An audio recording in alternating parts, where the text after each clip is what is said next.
Mainstream anticipatory action is about moving beyond these highly innovative but fairly niche projects into a much more systematic, risk-informed humanitarian assistance. So when we're talking about mainstreaming, it's a much more careful consideration of who's doing the anticipatory action, how does it fit within national priorities, how are these different projects kind of coordinated together. Essentially, it's about moving from projects into systems.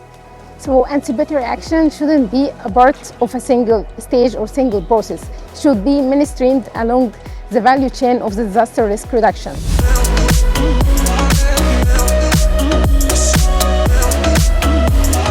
During 2021, there was a strong typhoon named Typhoon Reyes, or Typhoon Odette as we call it in the Philippines, and this actually became a trigger for us to craft a policy, national policy, in order to integrate anticipatory action protocols in the country.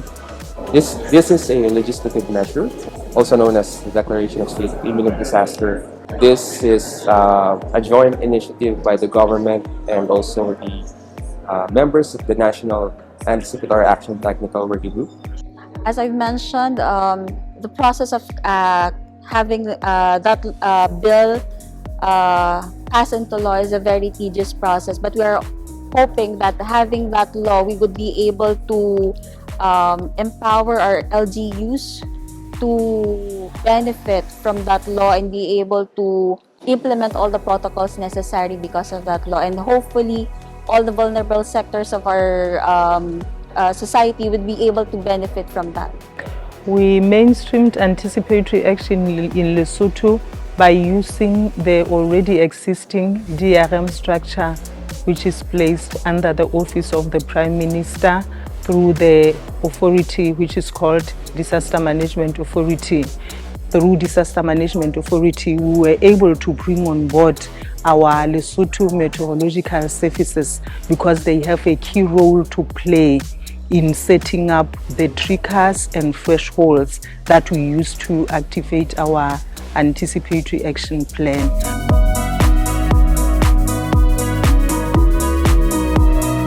Es importante que buscamos que cada país tenga un equipo multisectorial, intergubernamental, donde con el soporte técnico que le podamos dar regionalmente, ellos puedan crear un marco o un plan de acciones anticipatorias nacional.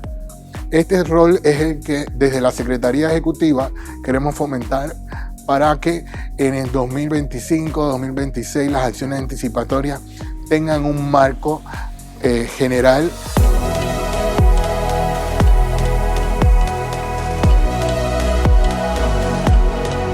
We are so fragile. We have war zone areas. We have community who cannot even afford a bread of $1 per day or even per week. And those are people that we go with first so that we can capacitate them, we can train them, we can inform them. Recently, in what we have been undertaking in as far as the early warning systems, which are integrated into the anticipatory humanitarian actions, we have felt a lot of changes in terms of positive changes.